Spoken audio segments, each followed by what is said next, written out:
Hello everyone, it's Laffy Traffy. There is a break this week, so I wanted to talk about some of the power-ups because there have been a few of the Straw Hats that we've seen from the beginning of Wano to right now. So spoilers for everything up to chapter 1028. There's going to be some speculation for the monster trio and what we could see from them once I talk about the power-ups that they have. But first I want to talk about the Straw Hats who haven't really gotten a power-up yet, just to get them out of the way. We've seen some new attacks from them and like really awesome fights, but we haven't seen any big power-ups yet. But with the way that chapter 1028 has gone, I think those Straw Hats still have a lot to do and contribute to this arc. Before we get into it, make sure you subscribe. We're on our way to 1,000 subscribers. We're almost at 800. So make sure you subscribe if you enjoy this video, and if you like any of my manga reactions or reviews or anime reactions. I do a lot of One Piece stuff here. Also Attack on Titan. Also catch me on Twitch. I like to do live reactions to the chapter Fridays at 7 a.m. but there wasn't one this past week, so this coming Friday, 7 a.m. Eastern Standard Time. Make sure you follow me over there to see my live reaction and also play games with friends and stuff. Also on Twitter for more anime, One Piece, and gaming content. But now, with that all out of the way, let's talk about the power-ups of the Straw Hats.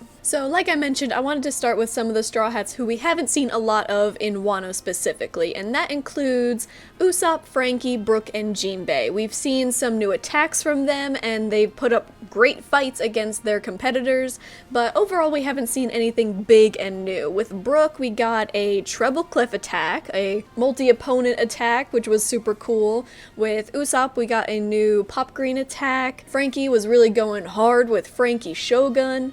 And Jinbei was, his fisherman karate and hockey combined is definitely a force to be reckoned with. But overall we didn't get any new power-ups, not yet at least, so they're kind of out of this. But now the rest of the Straw Hats we have had major power-ups with. First, I'm going to talk about Chopper. Chopper has recently extended his monster point from 3 minutes to 30 minutes, if I'm remembering correctly, and that was done because Caesar, while he was captured on the Sunny, he was kind of taking a look at Chopper's experimental drugs of the Rumble Ball, and Caesar kind of told Chopper that to get greater results, you're gonna have to face greater risks. And, you know, kind of said like, what, you're a pirate, aren't you? Are you really afraid of the consequences? So Chopper was kind of pressured, but also, you know, he liked the help from Caesar, a fellow very intelligent scientist, although Caesar uses it for less than admirable experiments.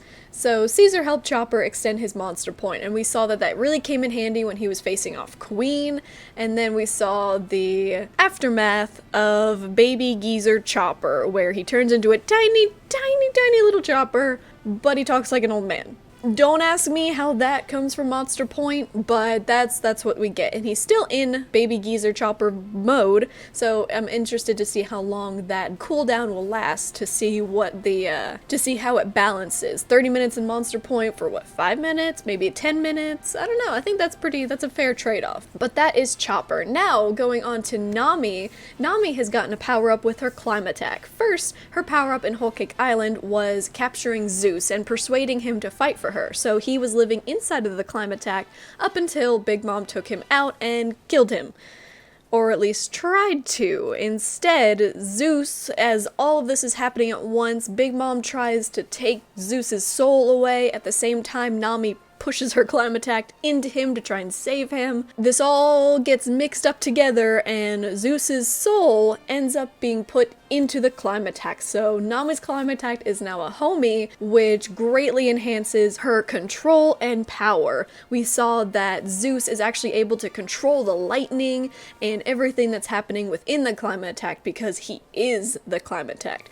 And we get a interesting caricature of him as the climb attack. I'll say no more. I think Nami's upgrade is really great for her because, you know, we've only seen the surface of it, and again, I think there's going to be a lot going on in Wano going forward after the CP Aegis Zero are going to be attacking and the world government.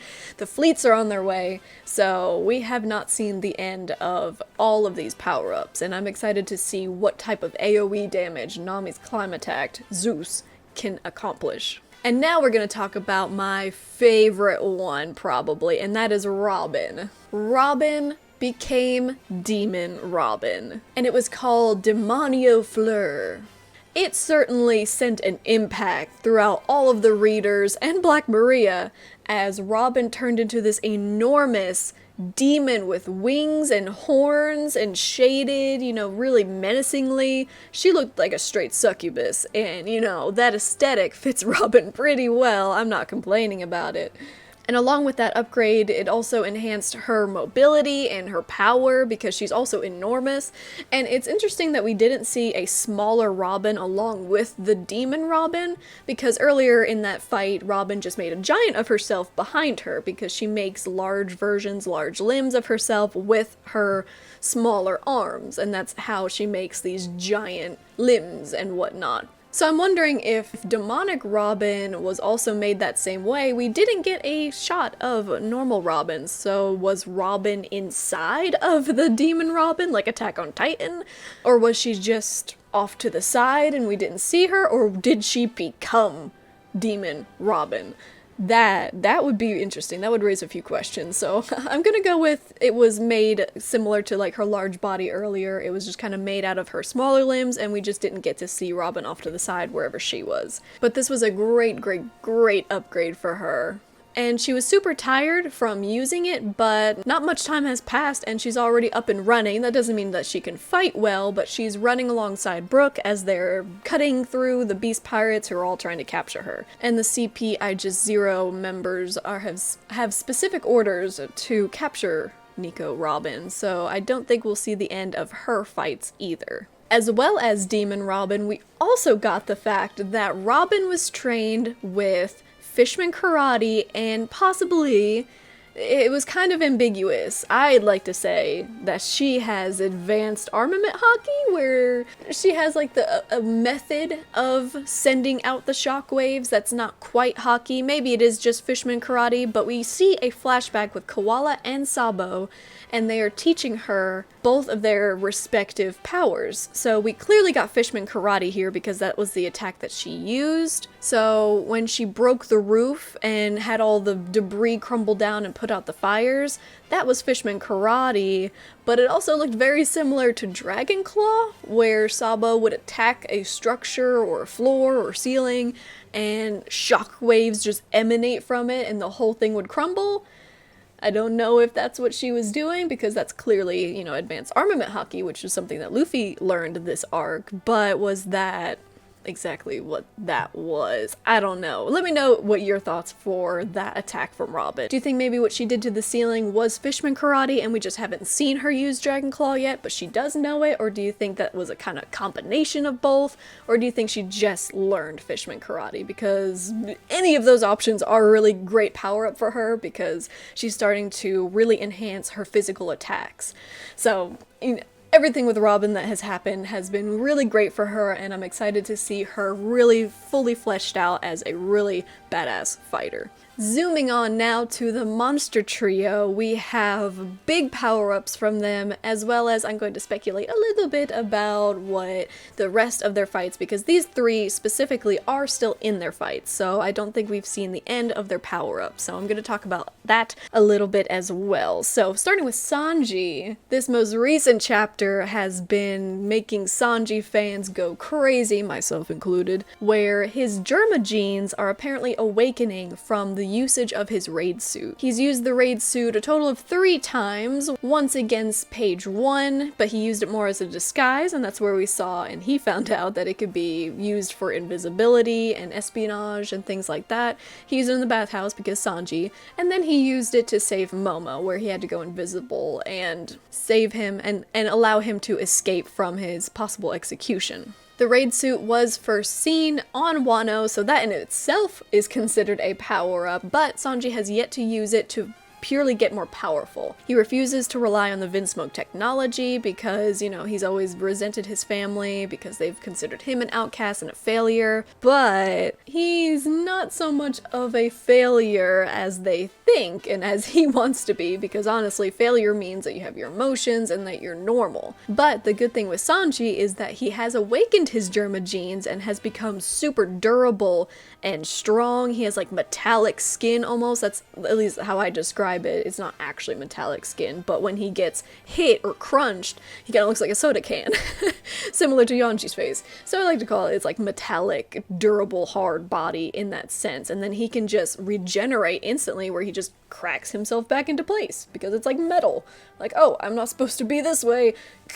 Okay, I'm good now. Yeah, that kind of hurt, but I'm feeling alright. So his hardened skin that we got in this last chapter was a huge durability boost for Sanji, and I am really excited to see the future of his fight with Queen, because now talking about the future a little bit, I really don't think that he's going to use his raid suit to defeat Queen, and I think that would be perfect, because Queen is so itching to get a glimpse of the Germa technology, and now he sees a little bit with Sanji's durability and his hardened skin awakening, which we've really yet to see Queen's reaction after Sanji broke his sword, which, yes! But we might get a shot of Queen being like, oh, so you were just lying to me. I'm sure Queen will make some narrative up in his own head as to why Sanji wasn't using that prior. But Sanji's genes just were awakened by the usage of the raid suit. Nothing more. I mean, I'm not going to try to explain One Piece genealogy and the lineage factor. That's for Vegapunk somewhere later in the story. Now, I am definitely waiting for the time where Queen is defeated by a non-raid suit Sanji and using his own trained power to defeat him, along with the boost in his genetics. And he's just gonna win because he's Sanji, and he's super overpowered now, especially with the durability. If he does use the raid suit and Sanji's durability combined, I think that is, that'd be kind of crazy. And, yeah, Queen's going down, but he's a hard fighter, he's an ancient zone, a lot of really badass shit going on with Queen, but Sanji, raid suit, and the durability, I'm just saying. But maybe Queen has... You know what, I don't want to speculate on what else Queen has up his sleeve, because his whole sleeve will just come out of his body in some weird way. So we're gonna move on to Zoro. There will be a day where I remember to put Beppo here. I'm sure you've seen his foot peeking out that whole time, but here's Beppo, who was supposed to be here from the beginning.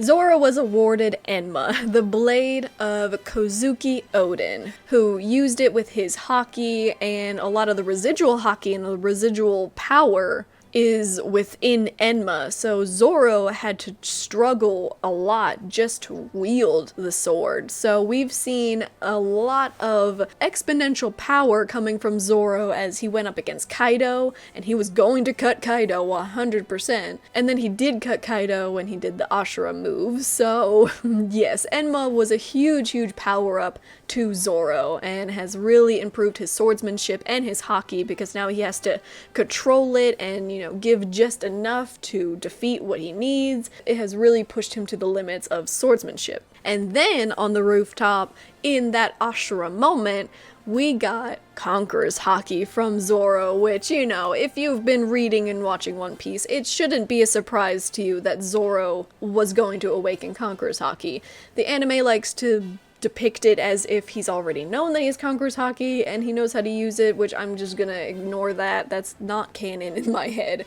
What's canon is that Zoro accidentally used it and he didn't know what Kaido was talking about when Kaido pointed out that he used it in that final attack, that he just gave everything he had. So Conqueror's haki in general, being able to awaken it, the fact that he was born with it, was a super cool power-up that we got to see with Zoro, and I'm really excited to see if Luffy might be the one who kind of teaches Zoro how to harness that power and control it. That would be really cool, but for now we haven't seen too much of that. Maybe in King's fight he'll be able to use that Conqueror's haki a little bit more forcefully against King. I mean, I don't know if I want to say that Zoro is going to unlock advanced Conqueror's haki or do the no-touchy thing, but maybe we'll see a little bit more of it. And as for the future of Zoro, I think one big power-up that he's going to get is turning Enma into a black blade officially. It was stated that Enma, although used by such a powerful swordsman for so long against all these powerful foes, against Kaido, it just wasn't quite there to becoming a true black blade. So clearly, Zoro's stepping up here, and he's gonna make that sword a black blade. So once we see that, maybe we'll get that in the fight against King, which would be super cool, where that final attack, whatever it is, laced with Conqueror's Haki, laced with Ashura, all that shit, where he unleashes that final attack. When he uses his armament haki, obviously all the blades turn black, but once he like calms down from that aftermath of the attack and defeating King, maybe we'll notice that Enma doesn't turn back to normal, and we'll see that Zoro has officially gained himself a personal black blade. That would be super cool, and I definitely think that Enma is going to be sticking around because of that, because there has been that connection with Odin, but also Zoro will be able to make it a black blade himself, so of course he has to keep it. These are some great power-ups for Zoro and Enma. And now finally we're gonna talk about Monkey D. Luffy, which there was quite a few power-ups for him. First of all, we got that he learned Ryuo, or the advanced armament haki, where he's able to force his shockwave of the power, the destructive power, into an opponent. So if he tries to hit a tree, for instance, he doesn't even have to touch it, and the tree will just explode. So we've seen him training with that by the guidance of Old Man Hyo in attempts to break through Kaido's hardened exterior and his impenetrable scales. So we've seen him use that quite a bit, but as he was fighting Kaido and Big Mom, specifically Kaido, he learned that Kaido and, you know, the top tier fighters are actually using Conqueror's Haki while they're doing advanced armament haki. So those two hakis combined turn it into an enormous force of an attack. And if two people are doing that at the same time and they go to attack, they don't touch. I like to call it the no touchy thing, and I think it's just gonna stay as the no touchy thing until we get an official name for that technique. But we saw that with Roger and Whitebeard first, and now we see it with Luffy and Kaido, where they attack, their Conqueror's Haki, their will and their strength is all out into that attack, and it's so much that the force, like magnets, don't let them touch. So that was super cool, and then later on, we even see that that force of an attack split the sky, which that in of itself was an amazing moment and totally incomparable to anything we've seen in the story so far. We've seen that technique by Shanks and Whitebeard. We technically didn't see it with Roger and Whitebeard, but we can assume. And to see it with Luffy and another Yonko, where Luffy himself has been labeled a Yonko, but you know, it's been up in the air. He's a Yonko. He's 100%. He's claimed that title, rightfully so. And then moving on with his future and his fight with Kaido specifically, there's definitely going to be something that we're going to get, whether it's going to be an awakening that I'm less leaning towards, or more likely a possible new gear form. Maybe it'll be another gear 4th form like Tiger Man or Lion Man, or maybe that will be gear 5th in of itself will be like a Tiger Man or Lion Man. I'm saying those because I've seen that as a recurring theory of what his next form will be, because tigers versus dragons is a common mythological duo in Japanese mythology, so I think that would be pretty fitting. That would be really cool if he kind of combined maybe all 3 forms of Gear 4th, where there's the durability of Tank Man, the power of Bound Man, and then the maneuverability of Snake Man. I think that would be an insane form for Luffy to definitely take him to the next level, even higher, and defeat Kaido in a one-on-one, which is crazy to say, but that's the theory there. And you know, some people think that maybe there might be an awakening. I just don't think the awakening is going to happen quite yet. I think he will awaken, but that's more final war type stuff, and I don't know what the awakening will be. There's a few different theories, but overall I think we're just going to get Gear 5 here. Unless Gear 5 is awakening? Maybe.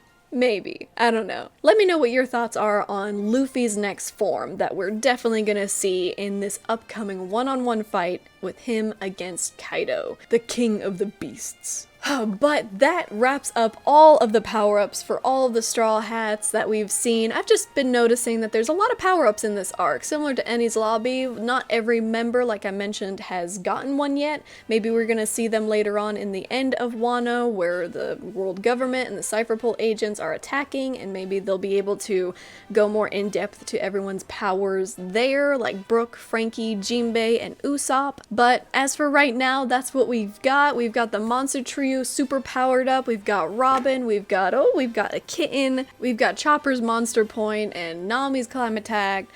We've got some really cool stuff coming in for the Straw Hats. And this is all leading up to, in the anime, episode 1000, which I think is going to be really impressive. Stop eating my microphone. But if you are interested in everything leading up to episode 1000 in the anime, feel free to go check out my anime react series for the One Piece anime, where I react to it and talk about the differences between the manga and everything. And also, if you're caught up to the manga, which I hope you are if you watch this video, feel free to check out my reactions and reviews for those weekly chapters that we get, which are so beautiful, as we wrap up the Wano, or at least the raid arc. And I hope this video held you over for a week of a break from the anime and the manga, but we'll be right back at it. Like I said, catch me on Twitch, 7 AM Eastern Standard Time, to react to 1029 of One Piece this Friday. Still a lot to come for the country of Wano though. So I hope you enjoyed the video, and in the meantime, have a great day, follow your dreams, and check me next time. Bye!